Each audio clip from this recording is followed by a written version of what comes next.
Go give them, President Trump. Reduce that spending. We're behind you 1,000%. Well, he has. He has. 0.1% he's asking us to reduce. And I'm not saying senators shouldn't ask questions and make some changes if they need to be made, but here's the bottom line. It is gut check time.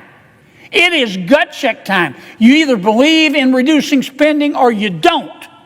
We're giving $3,600,000 to Haiti for pastry cooking classes, for cyber cafes, for dance focus groups, for male prostitutes. The president's saying, I don't think so.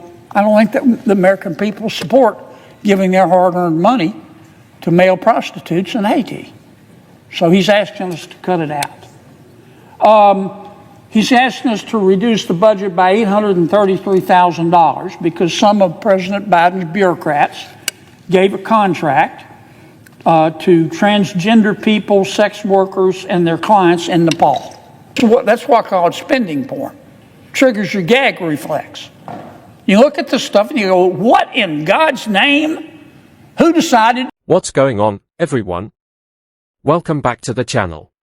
Did you catch that moment? Because wow. If there's anyone in Washington, D.C. who has mastered the art of cutting through the nonsense and speaking in a way everyday Americans actually understand, it's Senator John Kennedy. Seriously. We've all watched Chuck Schumer out there on the steps of the Supreme Court, trying to sound intimidating, calling out Justices Gorsuch and Kavanaugh. It wasn't leadership, it was one of the most shocking and over-the-top moments we've seen from someone in his position. And now suddenly, Schumer and his allies want to act like they're the guardians of ethics. Come on. Let's be honest. This isn't about ethics. It's about power. Meanwhile, regular Americans are struggling. Gas prices are through the roof. Grocery bills keep climbing higher and higher. Families are feeling the pressure every single day. And yet, Washington keeps finding ways to spend taxpayer money on things that make people shake their heads, programs overseas and projects that feel completely disconnected from the reality people are living here at home. That's where Kennedy stepped in and flipped the script. He didn't just push back, he turned the argument around and used Schumer's own statements against him. It was sharp, direct, and impossible to ignore. We're about to watch how it all unfolded, the moment Kennedy challenged the narrative and delivered a response that had everyone talking. Let's get into the full clip. Madam President, reserving the right to object.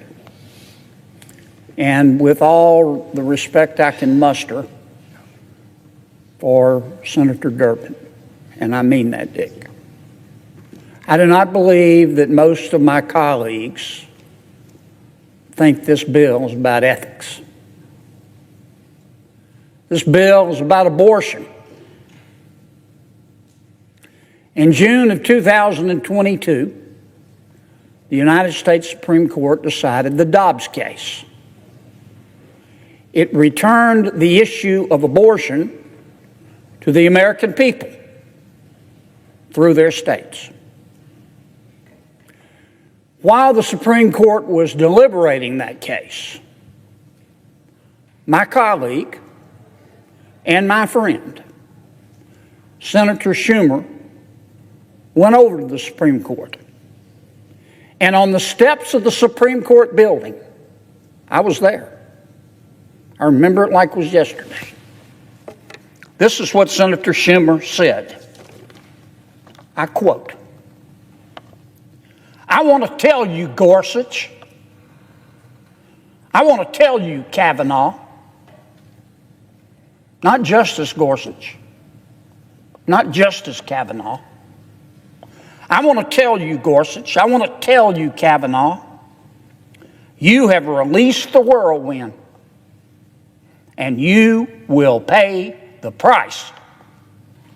You won't know what hit you, Senator Schumer said, if you go forward with these awful decisions. Close quote.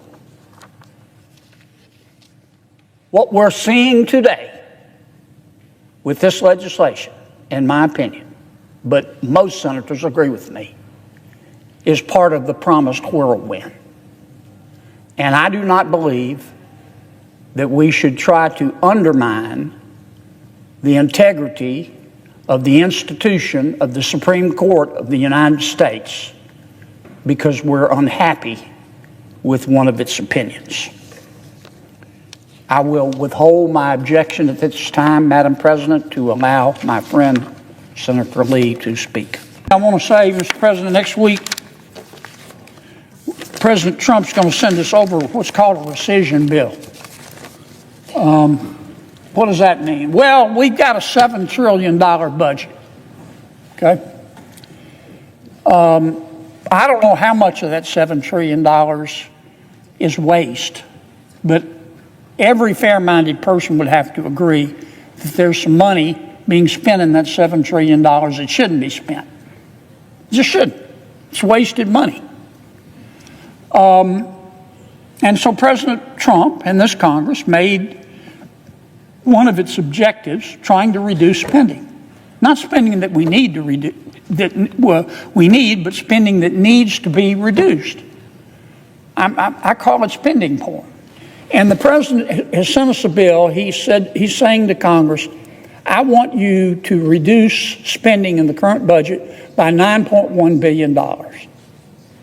And let me tell you what the spending, what constitutes the spending I want to reduce. Well, first, $9.1 billion out of a $7 trillion budget. We're not talking about a lot of money here. We're talking about 0.1%. That's all. That's point one. Point two, you need to look at what the president's asking us to cut out. I'll just give you a couple of examples. I didn't make this up. The president is saying we're giving $3 million to Iraq to produce Sesame Street. Maybe we could use that money for something else. The president is saying we're giving $3 million to Zambia for circumcisions and vasectomies. The president's saying we don't need to do that. We've got other priorities. We're giving $500,000 to Rwanda to buy electric buses. The president is saying to us, Congress, we don't need to be spending the money on that. There are more important things. We're spending $67,000 to give insect powder to kids in Madagascar. I don't even know what insect powder is, but the president's asking us to cut it out. We're giving $3,600,000 to Haiti for pastry cooking classes, for cyber cafes, for dance focus groups, for male prostitutes. The president's saying, I don't think so.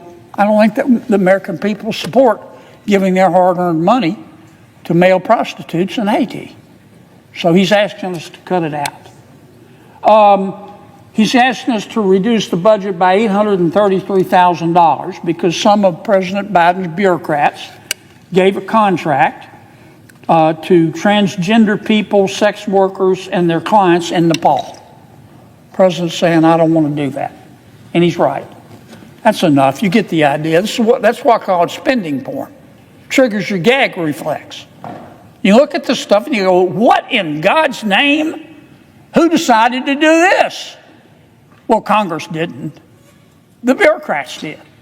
It's money we appropriated, but we didn't tell them to go spend money, $833,000, and give to sex workers in Nepal. They just took the money we appropriated and used it for that.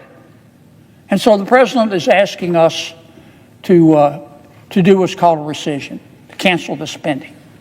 Now, I have listened, I've been here 8 years, Mr. President, and I've listened to a whole bunch of people talk about the need to reduce spending. But you got to watch what people do, not what they say. Because talk is cheap. And around here, I've learned pretty quickly that reducing spending, it's like going to heaven. I want to go to heaven. I bet you want to go to heaven, Mr. President. I bet our guests in the gallery want to go to heaven. But everybody wants to go to heaven. Raise your hand if you're ready to take the trip today. Most people, you are, sir, and I admire that, but most people want to live a little longer. And that's the way it is with reducing spending around here. I want to reduce spending. I support it, but not just yet, because I've got this project. Well, and I've listened to that. And I've especially listened to it for the past 100 days. Go get them, President Trump. Reduce that spending. We're behind you 1,000%. Well, he has. He has. 0.1% he's asking us to reduce. And I'm not saying senators shouldn't ask questions and make some changes if they need to be made, but here's the bottom line. It is gut check time. It is gut check time. You either believe in reducing spending or you don't. And if you talk the game and say, let's reduce spending, and you vote against this bill, in my opinion, you ought to hide your head in a bag. Because you will be able to cut the hypocrisy with a knife. It's real hard, Mr. President, to preach temperance from a bar stool. It's gut check time. We need to pass this bill. You have to admit, that was a jaw-dropping moment. Pure mic drop from John Kennedy. Did you notice the reaction in the room? Nobody had anything to say. Just silence. The second he brought out those poster boards showing where taxpayer money was going, the mood completely changed. You could almost feel the discomfort. Now take a step back and look at the bigger picture. Chuck Schumer suddenly wants to lecture everyone about Supreme Court ethics. This is the same person who publicly warned sitting justices they would pay the price. That didn't sound like calm leadership, it sounded like an attempt to intimidate. Kennedy pointed that out directly, calling it an effort to pressure the court after decisions didn't go the way the left wanted. And then there's the spending. Americans are dealing with rising costs everywhere: gas, groceries, bills, yet Washington keeps approving funding for projects overseas that feel impossible to justify to people struggling at home. Kennedy used the phrase, spending porn, to describe it, arguing that it reflects how disconnected leadership has become from ordinary taxpayers. He questioned how millions could go to foreign media programs or international social initiatives while communities here still face serious challenges. His point wasn't subtle: who approved this, and why. Kennedy framed it as a moment of accountability. In his view, it comes down to priorities, whether leaders are focused on American taxpayers or political agendas. He portrayed himself as voicing the frustration many voters feel, while criticizing what he called the spending approach of the current Washington establishment, including policies supported during the administration of Joe Biden. By the end, his message was clear: Americans should be paying attention, asking questions, and deciding for themselves where they stand. Now I'm curious what you think. Was Kennedy making a strong point, or do you see the situation differently?